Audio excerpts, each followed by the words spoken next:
UGC સુધારણા મુદ્દે કલેક્ટરને આવેદનપત્ર આપવામાં આવ્યું। વાવથરાદ ખાતે યુજીસીના સૂચિત સુધારણાના વિરોધમાં દરબાર બ્રાહ્મણ તથા રાજપૂત સમાજના આગેવાનો અને લોકો દ્વારા કલેક્ટરને આવેદનપત્ર આપવામાં આવ્યું હતું। રેલી સ્વરૂપે વિશાળ જનમેદની સાથે કલેક્ટર કચેરીએ પહોંચીને પોતાની રજૂઆત કરવામાં આવી હતી। આવેદનપત્રમાં જણાવ્યા મુજબ યુજીસીના સુધારણાના કારણે વિદ્યાર્થીઓમાં સતત ભય, અસમાનતા, માનસિક શોષણ તથા કાયદાકીય ભયની સ્થિતિ સર્જાઈ રહી છે। આ બદલાવોથી ખાસ કરીને વિદ્યાર્થીઓના ભવિષ્ય પર નકારાત્મક અસર પડવાની શક્યતા વ્યક્ત કરવામાં આવી છે। રજૂઆત દરમિયાન માંગ કરવામાં આવી હતી કે સામાન્ય વર્ગના વિદ્યાર્થીઓને પણ અન્ય વર્ગોની જેમ સમાન કાયદાકીય સુરક્ષા આપવામાં આવે અને શિક્ષણ વ્યવસ્થામાં સમાનતા તથા ન્યાય સુનિશ્ચિત કરવામાં આવે। અહેવાલ વિષ્ણુ ચૌહાણ, ઢીમા, થરાદ। દિવ્યાંગ સંઘર્ષ ન્યૂઝ ગુજરાતી, વાવથરાદ। સરકારે જે કાળો કાયદો લાવ્યો છે એ કાયદો ખરેખર તો શિક્ષણ માટે તો સમાન જ હતો, હક હોવો જોઈએ। રાજકીય બીજા હકો તો મેં ખૂબ ગુમાવ્યું છે, તેમ છતાં જો આ શિક્ષણ માટે જો સરકાર આ માટે કંઈ નહીં વિચારે તો અમે 10 દિવસની અંદર સરકાર નહીં વિચારે તો ઉગ્ર આંદોલન કરીશું। અને આ આંદોલનની ચિંગારી અહીંથી ચાલુ થયેલી ચિંગારી ગાંધીનગર અને દિલ્હી સુધી જશે। એના કોઈ પણ પરિણામ આવશે તો સરકાર અને સત્તાધારી પક્ષની જવાબદારી રહેશે। અસ્તુ, ભારત માતા કી જય।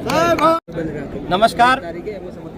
13 જાન્યુઆરી 2026ના રોજ યુનિવર્સિટી ગ્રાન્ટ કમિશન એટલે કે યુજીસી દ્વારા જે નવો કાયદો પ્રસ્થાપિત કરવામાં આવ્યો છે, જેની અંદર હું એવું કહેવા માગું છું કે કાયદો છે એ દરેક માટે સમાન હોવો જોઈએ। કાયદો કોઈ વિશેષ જ્ઞાતિ જાતિ માટે ન હોવો જોઈએ કે કાયદો કોઈ વિશેષ જ્ઞાતિને એમ કે જેને ટાર્ગેટ કરી શકાય અથવા તો કોઈ પણ જ્ઞાતિને આરોપી દર્શાવી શકાય એ મુજબનો કાયદો ન હોવો જોઈએ। યુજીસી કમિશનની અંદર જે 2012ની અંદર કાયદો હતો એમાંથી એની કાસ્ટ નામનો શબ્દ હટાવી એટલે કે દરેક જ્ઞાતિ માટે કાયદો સમાન છે એ શબ્દને હટાવ્યો છે। એની અમારે સવર્ણ સમાજ તરીકે ખૂબ જ મોટો એની નારાજગી છે। અને જો આ શબ્દને ફરીથી રિપીટ કરવામાં ના આવે અથવા તો આ કાયદો જે લાવ્યા છે એને રદ કરવામાં ના આવે તો અમારી સર્વ સમાજની જે વાત છે એ વાતને અમે આજે અહીંયાથી લઈ ગાંધીનગર કે દિલ્હી સુધી પણ જવું પડે તો અમે સૌ તૈયાર છીએ। ભારત માતા કી જય। જય ભવાની, જય પરશુરામ। હર મહાદેવ। આજે કમભાગ્ય છે સવર્ણ જ્ઞાતિના કે આ એક યુજીસીના જે બિલ છે એના માટે કરી અને એકઠું થવું પડ્યું છે। જ્યારે આ સમાજ આઝાદીની અંદર 90% શહીદો જો ગણવામાં આવે તો આ જ્ઞાતિના છે, આ સવર્ણના છે। આજે એમના બાળકોને યુજીસીની અંદર આવી રીતે અન્યાય કરવામાં આવે, એ કોઈ પણ કાયદાની અંદર સમાનતા હોવી જોઈએ એની જગ્યાએ અસમાનતા આમની સાથે કરવામાં જે આવી રહી છે એના માટે સમગ્ર સમાજ આજે વિરોધ માટે પ્રદર્શિત કરવા ઉપસ્થિત થયું છે। નામદાર સરકારને અમે વિનંતી કરીએ છીએ, સનાતન માટે આટલું બધું અમે એમના પાવ પડીએ એટલું એમનું કામ કરેલું છે, ત્યારે કેમ જાણે કોઈક અગમ્ય કારણોસર અથવા તો કોઈક એવી વ્યક્તિઓ કે એવા સમુદાયના સકંજામાં આવીને આજે આ સનાતન ધર્મની અંદર વિવાદ થાય એવા મુદ્દાને એવા બિલ લાવી અને રજૂ કરવામાં આવ્યું છે।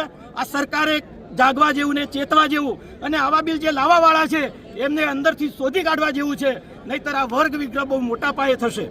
મારું એટલું જ કહેવું છે, કાયદો રદ નહીં થાય તમે શું કરશો?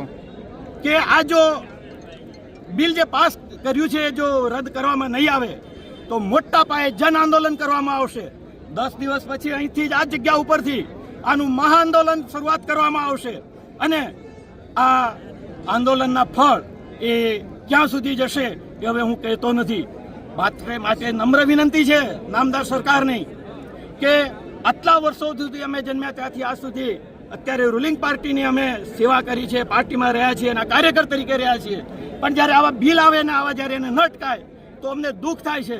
અમે આજીવન આ સનાતનનો જે ઉદ્ધાર કરવાવાળા છે એવી પાર્ટી સાથે રહ્યા છીએ અને રહેવાના છીએ, તો આ સનાતન ધર્મની અંદર વિવાદ કરવાવાળા આવા બિલો ન આવે, એવા રદ થાય એવી અમારી નમ્ર વિનંતી છે। આપનું નામ શું?